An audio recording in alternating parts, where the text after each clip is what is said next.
पुराने जमाने में कुछ जानवरों ने एक बड़ा सा जलसा किया और तय किया कि वे बाकी जानवरों से अलग होकर अपनी खुद की सरकार बनाएंगे। इस जलसे में गधा, शेर, हाथी और खरगोश आगे आगे थे। उन्होंने मिलकर अपनी एक छोटी सी फौज बना ली।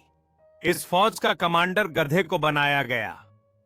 गधा बहुत अक्लमंद समझा जाता था, इसलिए हाथी या गैंडे की जगह उसे सरदारी दी गई। इस गधे की एक खास बात यह थी कि उसके कानों के ऊपर नुकीले सींग उगे हुए थे। जंगल के सभी जानवर गधे के इन सींगों से डरते थे। गधा शेर के कई काम करता था। शेर जिन जानवरों का शिकार करता, उनका भारी भरकम बोझ उठाकर गधा शेर के घर पहुंचा देता।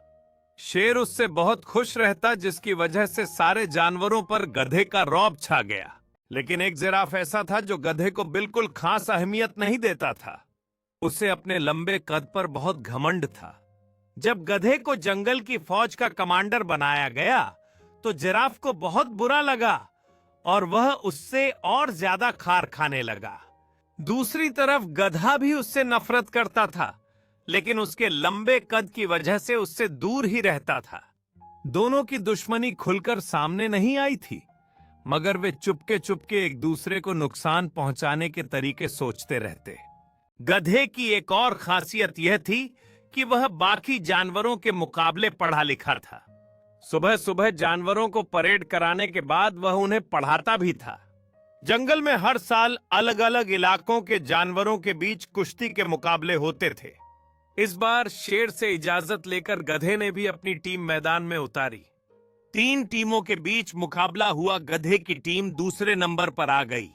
गधा खुद अपनी टीम के साथ मैदान में उतरा। उसने ऐसे सींग चलाए और ऐसी दुलत्तियां झाड़ी कि सब हैरान रह गए। इस कामयाबी से शेर के दिल में उसकी अहमियत और बढ़ गई। लेकिन अब गधे के दिल में घमंड और तकब्बुर पैदा हो गया। वह छोटी छोटी बातों पर जानवरों को सताने लगा। जानवर काफी वक्त तक सहते रहे। आखिरकार उनकी तरफ से जिराफ शिकायत लेकर शेर के पास पहुंचा। शेर ने गधे को समझाने की बहुत कोशिश की, लेकिन घमंड में चूर गधे ने शेर की बात तक नहीं मानी। वह लगातार सींग मारता और जानवरों को जख्मी करता रहा। जिराफ बार बार शिकायतें करता रहा।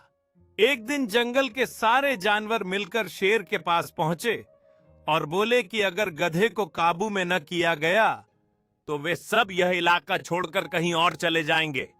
यह सुनकर शेर बहुत गुस्से में आ गया और उसने गधे की गिरफ्तारी का हुक्म दे दिया।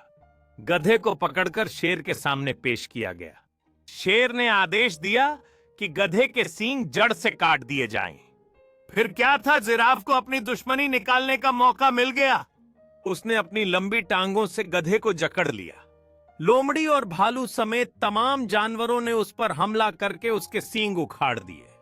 गधा दर्द से बेहाल होकर बेहोश हो गया।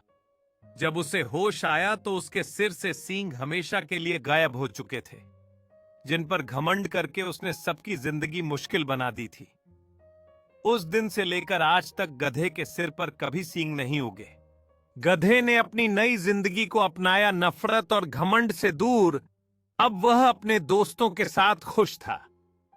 उसने समझा कि असली ताकत दूसरों को नुकसान पहुंचाने में नहीं, बल्कि दोस्ती और सहयोग में है।